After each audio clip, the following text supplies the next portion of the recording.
Democracy dies in darkness. This is the Washington Post slogan since 2017. The Washington Post is a 140 years old newspaper, and it's never had a tagline before.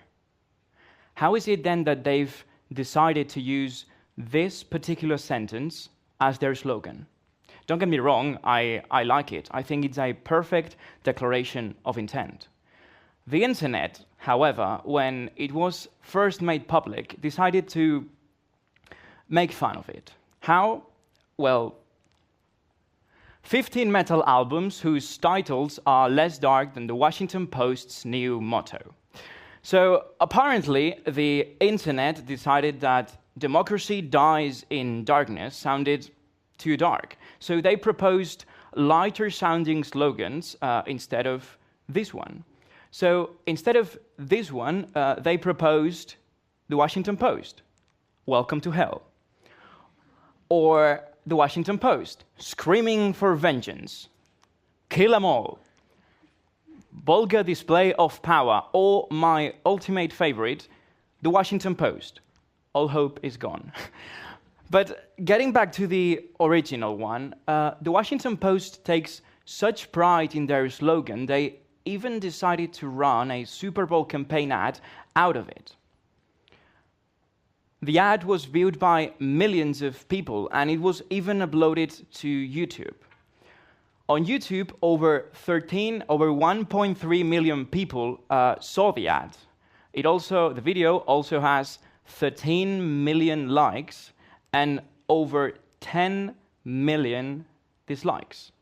Now, I know what you may be thinking. How is it possible that a video that has 1.3 million views has this amount of likes and dislikes? Well, this is because of how YouTube works. If you went to YouTube right now and you start watching a video, and in the first 2 or 3 seconds you press like or dislike, YouTube will count your like or dislike, but it won't count your view as a view, because YouTube thinks that a view should count when it has been for more than 2 or 3 seconds. But getting back to the ad itself, the ad talks about how knowing empowers people, how it helps us decide, how it sets us free. It's difficult to disagree with this message. So why did many people dislike the video? To find out, let's go on a journey to the YouTube comments of the videos. So this is what people said. When 4 corporations own over 90% of the media, that is the darkness democracy dies in. The current mainstream media is the enemy of the people. You are the darkness democracy dies in. LOL, today's journalism's trash. This is what democracy looks like, not the commercial, the comments. So these people do not necessarily disagree with the fact that knowing empowers people. They are just criticizing the fact that the media that is owned by so many few corporations is stating that knowing empowers people, and is praising about the importance of free knowledge. So let's get back to these comments, because this person is talking about how 4 corporations own over 90% of the media. What is this person talking about? Let's get a global picture on it. So, in 1983, over 90% of all US media was owned by more or less 50 corporations.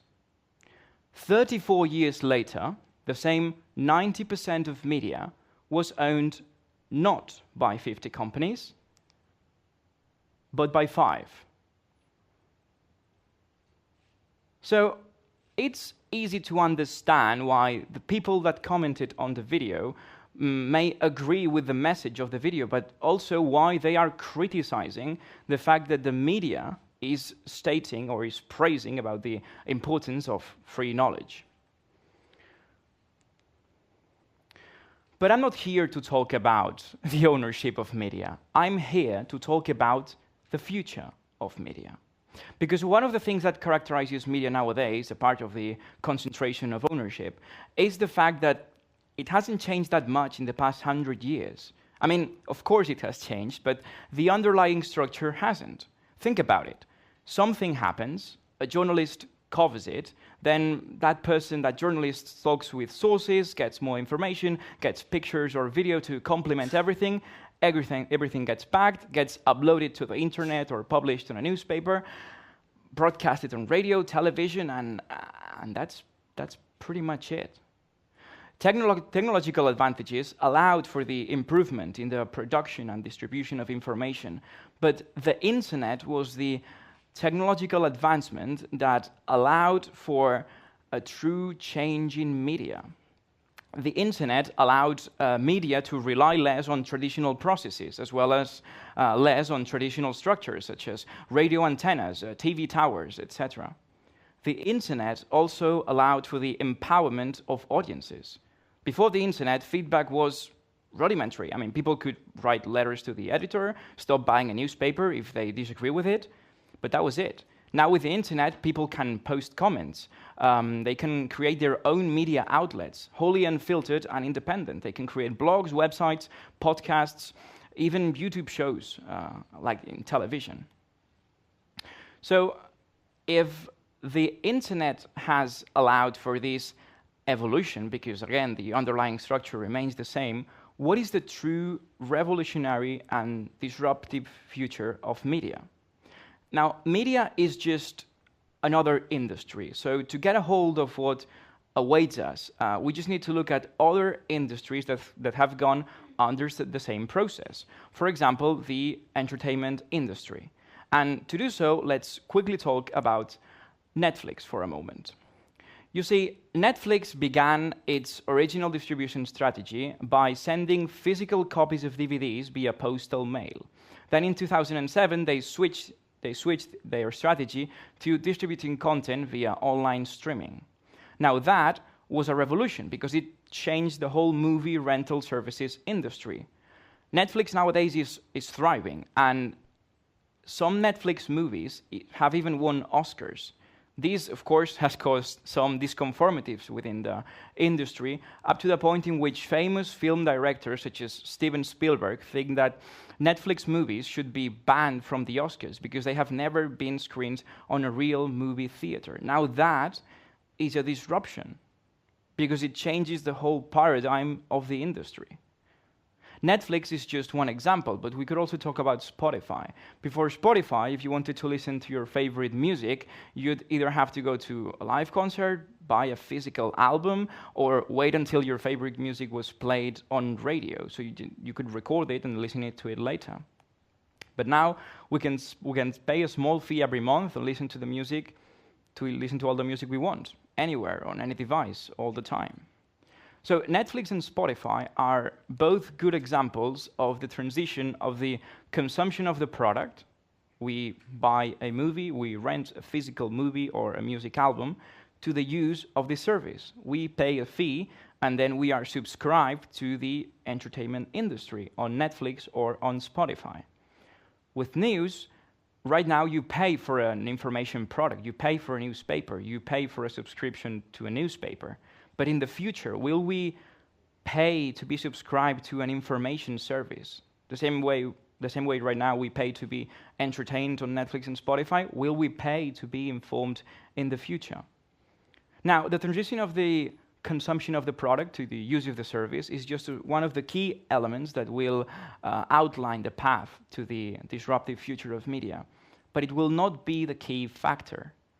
Other technologies such as blockchain, big data, and artificial intelligence will be contributing factors to the disruptive future of media. How?